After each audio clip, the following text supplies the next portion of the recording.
On se retrouve aujourd'hui pour parler de Jonathan Glazer et de ce qui se passe actuellement dans le monde du cinéma, notamment par rapport au conflit israélo-palestinien. Alors moi j'ai suivi vite fait, donc on va recevoir Gim Focus qui a une chaîne de cinéma et qui m'a envoyé justement ce sujet pour nous parler de tout ça parce qu'il connaît mieux que moi le sujet. En gros de gros, Jonathan Glazer du coup il a fait le film La Zone d'intérêt et il a fait un discours qui condamnait toutes les victimes du 7 octobre, mais aussi les victimes de ce qui se passe actuellement à Gaza et en Cisjordanie.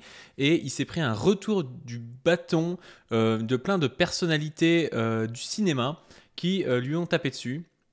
Et donc on va voir tout ça avec Gim Focus. Est-ce que tu m'entends? Oui, je t'entends très bien. Ok, super. Donc du coup, est-ce que j'ai bien résumé l'histoire? Est-ce que je suis pas allé trop vite? Non, non, écoute, oui, c'est ça. En fait, il a reçu en gros l'Oscar du meilleur film étranger pour la zone d'intérêt, qui est un film que je pense beaucoup ont entendu parler du film, hein. Ça raconte l'histoire, en gros, le quotidien du gérant, on va appeler ça le gérant, cadre qui s'occupait du camp d'Auschwitz, en fait, du gérant nazi qui s'occupait du camp d'Auschwitz. Il a reçu du coup l'Oscar du meilleur film étranger pour ce film-là, que je trouve très, très, très bon. Et il a fait du coup effectivement un discours pour rappeler que voilà, en gros, les guerres entraînent une déshumanisation des victimes, les transforment en chiffres, etc., comme ça s'était passé à l'époque. Et il en a profité pour faire ce parallèle avec ce qui se passe un peu maintenant, globalement partout dans le monde, mais il a précisé par rapport à ce qui se passait à Gaza, que c'était un peu, qu'on pouvait faire le parallèle de ça, et que son film n'était pas vraiment de parler de ce qui s'était passé, mais de montrer que ça pouvait se reproduire et de ce qui se passe actuellement. Et il avait dit qu'il s'agisse des victimes du 7 octobre, que le massacre qui est à Gaza, quoi. Et en fait, ça, comme tu l'as dit, ça a entraîné un truc complètement inattendu sur une indignation dans le monde du cinéma, en tout cas là-bas. La vraie cancel culture. La vraie, ouais. Mais c'est étonnant en plus parce que du coup, déjà, il condamnait pas du tout d'un seul côté, donc on pouvait pas le prendre pour un pro-palestinien, pro-Hamas, je sais pas quoi. Et en plus de ça, Jonathan Glazer, il est juif, de ce que j'ai compris. Et les juifs, ouais. D'accord. Donc enfin, c'est pas parce qu'on est juif qu'on peut pas être antisémite ou je sais pas quoi, mais c'est quand même étonnant, quoi. Le gars, il dit, je condamne tous les morts et il se fait descendre. J'ai vu, tu m'avais envoyé un article que je peux peut-être mettre ici. L'article, c'était plus de 450 professionnels du cinéma juifs dénoncent le discours de Jonathan Glazer aux Oscars 2024.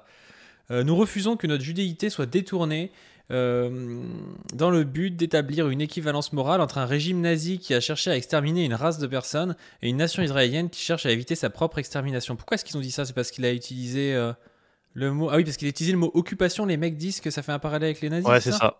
ça. Ouais, c'est ça. Ah, c'est abusé. En plus, il y a vraiment une occupation israélienne Ouais, mais en fait, en je, Cisjordanie je, je sais pas quel est et le Palestine. niveau américain à ce niveau-là par rapport à ce truc, mais je sais pas, tu fais un parallèle par exemple avec ce qui s'est passé au César. Je veux dire, au César, donc la cérémonie française, il y a vraiment eu pour le coup du soutien à Gaza. Tu vois, c'était vraiment soutien à Gaza, soutien à ce qui se passe et tout. Donc il y avait quand même déjà quelque chose de plus radical.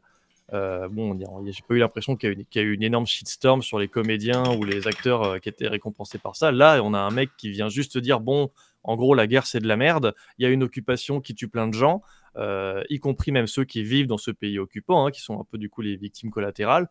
Et ça suffit apparemment pour les gens de lui donner, de lui mettre une sauce comme ça. Enfin, je trouve l'article complètement dingue.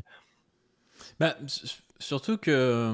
Enfin, on voit vraiment que le truc est biaisé, je trouve, parce que si t'avais un gars qui disait oui, je sais pas, je condamne les morts en Ukraine, ou enfin, personne irait trop le faire chier. À la limite, s'il disait je condamne les morts russes et ukrainiens, peut-être qu'il y en a qui iraient le faire chier en mode ouais, faut plus condamner les morts ukrainiens, mais je pense que ce serait quand même moins le cas. Et là, bon, il dit pas grand chose et ça finit comme ça. J'ai vu qu'en France, tu m'avais parlé aussi qu'il y avait le collectif Tzedek, donc le collectif juif décolonial qui est proche de l'UJFP, je crois, l'Union des Juifs de France pour la paix, qui avait essayé de faire venir Judith Butler justement pour parler notamment de ça, et que ça avait été annulé. Oui, c'est ça. En fait, c'est le groupe du Lac Cinéma qui gère plusieurs cinémas à Paris. Ça devait se passer dans leur cinéma et en fait, pour des raisons un peu sombres, ils n'ont pas précisé lesquelles, mais ils ont reçu des menaces de on ne sait qui parce qu'il y avait la présence de Judith Butler lors de ces séances, quoi.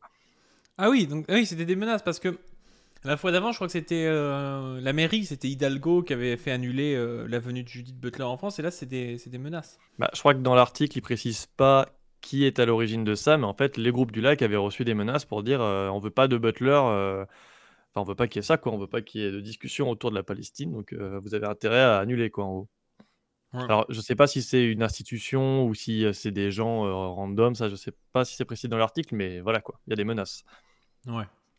Ce qui est assez étonnant en plus quand on connaît un peu Judith Butler, parce que c'est quelqu'un qui certes a eu des... On peut prendre des extraits tronqués d'elle où elle va dire que la résistance armée est légitime ou des choses comme ça. C'est quelqu'un qui est une militante anti-violence assez connue en fait, quoi. Mhm. Qui dit que oui, enfin voilà, qu'il faut pas être violent, que c'est la dernière chose à faire. Voilà, c'est vraiment pas quelqu'un, c'est pas une terroriste, quoi. Bah oui, non, c'est ça. Et puis, en fait, en plus, ce que j'ai du mal à comprendre, c'est que c'est justement, tu sais que c'est un collectif juif décolonial. Comme ils le disent dans l'article, ils ont quand même une légitimité. Pour certains, c'est des petits-enfants de grands-parents victimes de l'Holocauste et de la Shoah.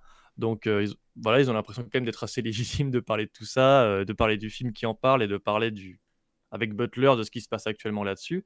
Et ce qu'ils disent dans l'article, hein, je sais plus, ils disent un truc genre en tant que juifs antisionistes, nous ne serions pas légitimes à parler publiquement de l'antisémitisme et de la Shoah, sur lesquels porte le film de Glazer. Pire, notre volonté de créer un espace de discussion autour de l'histoire du génocide se voit soumise au bon vouloir de celles et ceux qui sont manifestement perçus comme les garants de notre mémoire. Ça, je trouve ça assez. Je trouve que ça dit pas mal de choses, quoi, parce que le film, il parle beaucoup de ça, il parle beaucoup du rapport à la mémoire qu'on doit avoir de cet événement, et surtout, il l'ancre vraiment dans le contexte politique dans lequel il s'est fait. C'est là où le Mm. film il est assez glaçant, je trouve.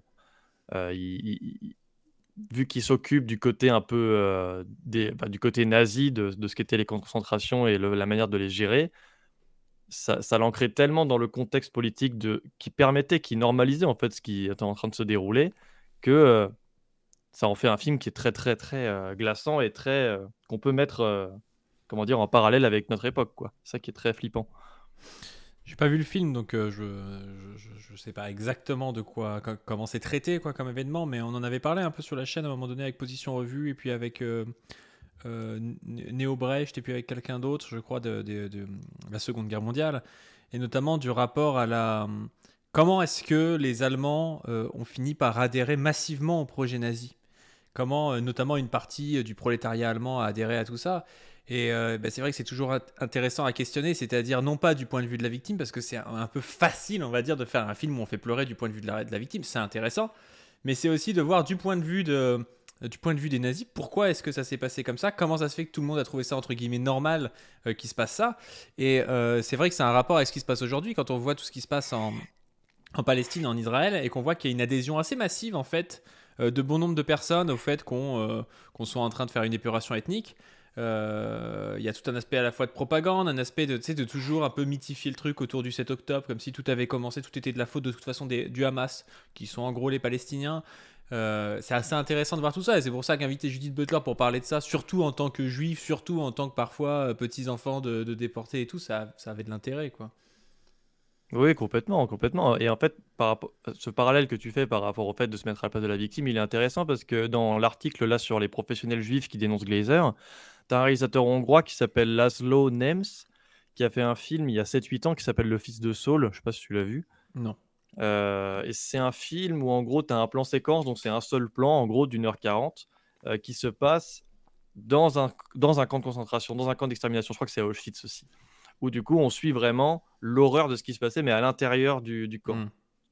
Et en fait, je me souviens que les retours critiques étaient un peu mitigés dans le sens où ils se disaient, est-ce que filmer l'horreur comme ça, il n'y a pas un truc où en fait tu joues avec un côté spectaculaire de l'horreur, donc déjà éthiquement c'est un peu bizarre, même si c'est pas l'objectif, tu vois, il y a un truc où tu montres quelque chose qui est un peu immontrable.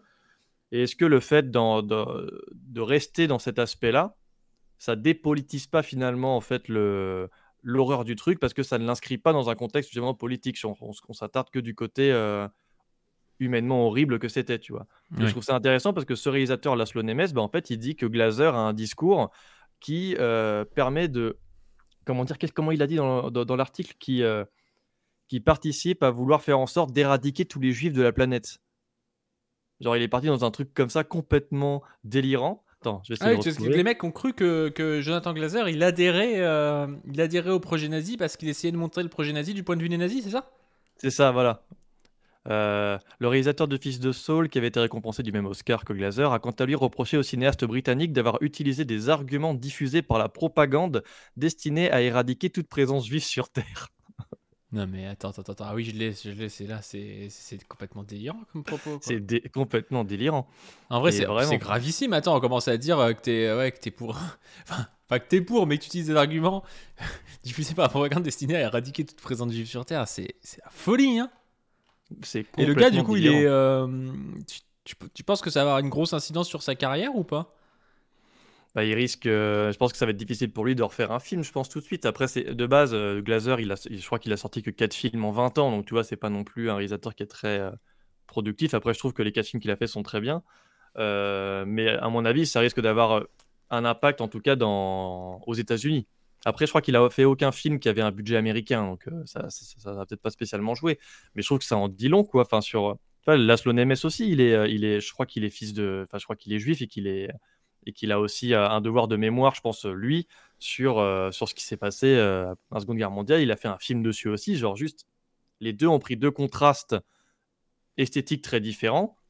Et moi, là où je trouve que la zone d'intérêt est forte, c'est justement en fait, la zone d'intérêt, tu l'as pas vu, mais en fait, il montre jamais l'horreur des camps. Il montre vraiment le quotidien de la famille nazie qui est juste à côté et qui s'occupe. Tu vois, t'as la femme qui s'occupe de ses enfants, de son jardin, machin, et t'as le gérant nazi qui a des rendez-vous pour essayer de voir comment on peut faire des fours qui puissent mettre tant de juifs dedans, etc. Machin. T'as un truc très glacial sur comment en fait ils perçoivent les juifs comme des chiffres, des produits en fait. On n'est même plus à un niveau où on montre les nazis comme étant antisémites. C'est tellement évident si tu veux Hmm. qu'il y a un nouveau truc qui s'est installé à cette époque-là, c'est de se dire, de considérer en fait qu'on est dans un système où les zones d'intérêt étaient des endroits où tout était une question d'affaires industrielles et monétaires. Et du coup, bah, les juifs étaient même plus perçus comme des êtres humains, genre juste comme des chiffres, quoi, tu vois. Et le fait de En vrai, filmer c'est très ça, intéressant, je trouve, comme. J'aimerais bien le voir, le film, du coup, mais c'est très intéressant comme traitement, quoi. Ça a même rapport avec tout ce qui se fait actuellement au niveau historiographique, où on redécouvre un petit peu, oui, pourquoi les juifs ont accepté tout ça. Je crois que en historiographie, ça s'appelle l'histoire de la vie quotidienne ou la critique de la vie quotidienne ou un truc comme ça. hmm, Où voilà, on essaie justement de comprendre le quotidien entre guillemets des nazis, quoi. Pourquoi est-ce que les nazis ont été nazis? Et c'est toujours plus facile de dire ah oui, c'était juste des gens méchants, des bêtes assoiffées de sang. exactement. Alors, en réalité, des bêtes assoiffées de sang, il y en a assez peu dans l'histoire, quoi. En général, c'est plus compliqué que ça. Et c'est justement presque pire, c'est de voir Ah, c'est ça qui est l'horreur horrible, ouais, qui ouais. se passe, ouais, de manière de manière un peu basse, mais Mm. Et c'est intéressant aussi de voir la différence entre le traitement de Jonathan Glazer et le traitement de certaines personnes. Bon, nous, il est pas français, Jonathan Glazer, mais nous, on a quand même des gens qui vont en Israël faire des crimes de guerre et qui reviennent tranquilles. Et puis il y a ce gars, il fait un discours et on t'explique que il est pour éradiquer tous les juifs sur Terre ou je sais pas quoi. Tu vois. bah non, c'est un délire. Bah, Johan Chapoutot, il en a très bien parlé aussi du film là-dessus, où il disait que justement, en fait, ce qui était assez brillant dans la zone d'intérêt, c'est que pour lui, c'était ce qui se faisait à la pointe de ce qui se fait en sciences humaines, en fait. Oui, Sur bah c'est à lui que je justement. pensais justement, tu vois. Ah oui, ouais, C'est ok. Chapoutot. Parce que Ouais, je savais justement, pas il qu'il dit avait dit ça, ouais, c'est que. intéressant. Bah, il dit comment, en fait, le film, il arrive à essayer de montrer comment, dans les sciences humaines, on essaie de comprendre, justement, comme tu dis, l'univers mental, qui a Mm, permis à des gens qui n'avaient pas de pathologie, tu vois, de psychopathe, mm, d'accepter de faire un métier qui consiste à alimenter un crime de masse. mm. Et là-dessus, le film, il est fou parce que, pareil, il y avait des gens qui disaient ouais, on montre les juifs on montre pas les juifs, pardon, le gérant nazi de tous les jours, machin, en train de s'occuper de sa maison, donc on essaie de l'humaniser, on essaie de le rendre gentil, on essaie de s'identifier à lui. Pendant 1h40, je me suis pas du tout identifié à cette famille. Je trouve justement à quel point en fait dans ce calme là, c'est absolument horrible de voir qu'en fait il n'y a pas vraiment de conscience de ce qui est en train de se dérouler, ou alors ils sont parfaitement conscients de ce qui se passe, mais en fait ils considèrent ça comme un métier, comme quelque chose de normal, quoi. Enfin, je trouve ça brillant et c'est du coup un film très glaçant à ce niveau-là. Et Ouais. ce que je comprends pas trop non plus, c'est que Laszlo Nemes, là, le réalisateur dont je te parle, tu vois, qui dit que Glazer, il fait de la propagande, je sais pas quoi, il a dit dans son discours, je crois qu'il estimait que le film La Zone d'intérêt était un film important. Je dis, mais qu'est-ce que tu as compris dans le film alors si tu trouves que le film est important, mais que tu viens dire après que Glazer fait la propagande d'éradication des juifs ou je sais pas quoi. Enfin, je trouve ça délirant, quoi, à quel point ce film fait effet de polémique sur ce qui se passe actuellement, quoi. Ouais, bah oui, mais sincèrement, c'est intéressant ce changement de point de vue et c'est un truc aussi qu'on apprend, je pense, justement, quand on lit l'histoire, quand on lit des trucs comme ça. et qu'il faut remettre dans nos, qu'il faut, comment ça s'appelle, toujours interpréter aussi dans notre époque. C'est-à-dire qu'il y a plein de gens qui sont nos ennemis entre guillemets en Occident, par exemple. Je sais pas, je pense à Poutine. Je pense à certains mouvements islamistes. Tu sais, c'est des gens qu'on nous décrit un peu comme étant des bêtes assoiffées de sang. Parfois c'est un peu le cas, mais en général, tu peux toujours comprendre. Les gens ne sont pas méchants de base. Les gens ne restent pas des années dans des systèmes juste par la peur. Ça peut faire partie du truc, mais c'est toujours un peu plus compliqué que ça quand même. Et moi, j'aimais pas quand on disait ouais, Poutine il est fou, on comprend pas trop ce qu'il fait. Ou Oui. c'est pareil, le Hamas ils sont méchants. Bon bah d'accord, si on part du principe qu'ils sont méchants, qu'il y a des gens méchants, on comprend plus rien quoi. Et je pense que ce film-là sur les nazis, c'est justement ça l'intérêt quoi. Bah, il y a ça, et puis surtout, en fait, qu'est-ce que ça permet? Ça permet aussi de se dire qu'est-ce qui ferait que, comment dire? Que nous on devienne comme ça? Bah, comment faudrait pour éviter en fait que ça se reproduise, tu Bien vois? sûr. C'est Oui, surtout ça dont évidemment. ça parle. C'est de Évidemment. dire que en fait, le film est tellement actuel que ça en est effrayant et que tu te dis que ça peut, éventuellement repoper un jour ou l'autre. Là où tu as peut-être des films aussi qui en retirant un peu tout le contexte politique, créaient cet événement comme quelque chose qui appartient au passé et puis c'est fini, tu vois? C'est quelque chose, c'était une période sombre mais à aucun moment ça va recommencer. Je veux dire, c'était tellement inhumain ou je sais pas quoi, alors qu'en fait malheureusement, ben, ce qui est horrible, c'est que ça peut se reproduire en fait et que Et puis il parlait dans son discours de déshumanisation. Et ça, c'est un truc aussi auquel je réfléchis moi en ce moment parce que ça commence souvent par là. En fait, pour faire des dingueries, il faut arrêter de considérer l'autre comme humain. Et ça, je le vois même des fois dans des dynamiques de harcèlement sur Internet, si tu veux.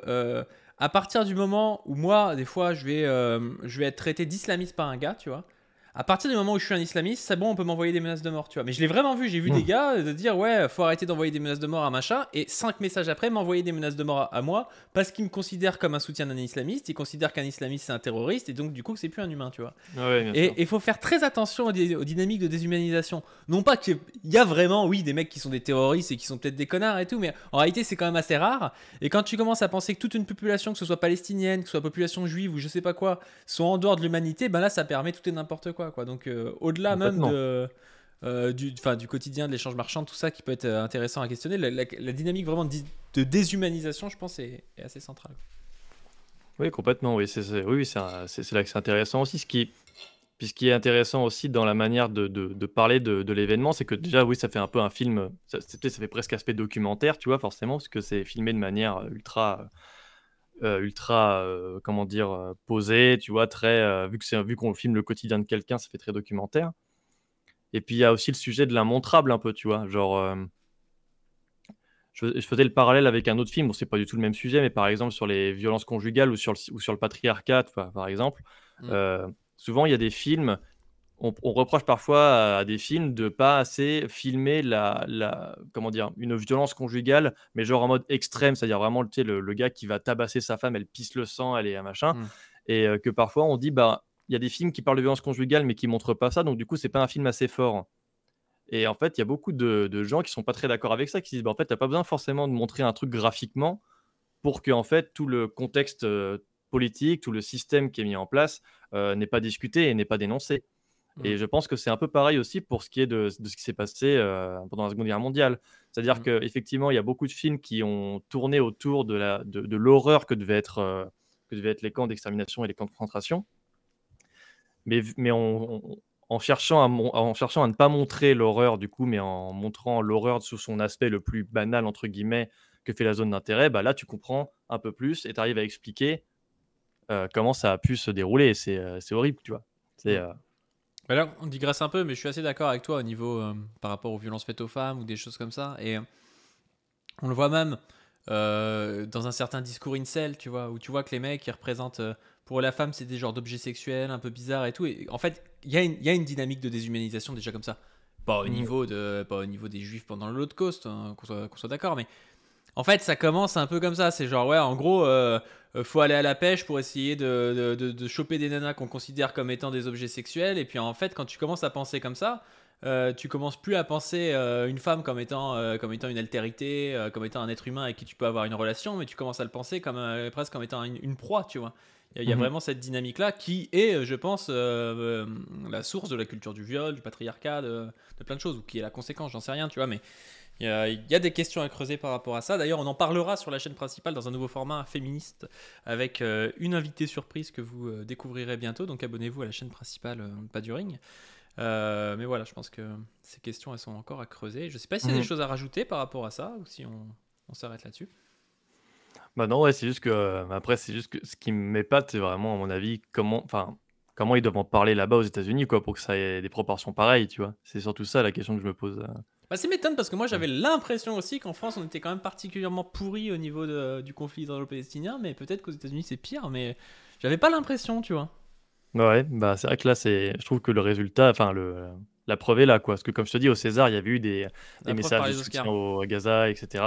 Alors que là, vraiment, on a un discours qui est assez, bah, tu vois, il englobe vraiment tout, quoi, sur le fait de dire que la guerre déshumanise, quoi. La guerre transforme les victimes en chiffres. Ouais. Que ça soit les victimes du 7 octobre ou bien ce qui se passe à Gaza, quoi. Il y a vraiment un truc. Enfin bref, je trouve ça assez fou, quoi, c'est tout. Et je trouve que ça soulève des questions aussi sur ce que peut permettre le cinéma là-dessus. Donc voilà. Ouais, je suis d'accord avec toi. Bon, bah en tout cas, merci beaucoup pour ton éclairage là-dessus. Allez suivre Game Focus sur les réseaux, sur Twitter, sur YouTube. Allez aussi suivre cette chaîne, Pas du Stream, la chaîne principale dont on vient de parler, Pas du Ring. Et puis, n'hésitez pas à donner sur le Tipeee pour qu'on puisse continuer à faire des projets. Sur ce, on vous dit à plus. À plus.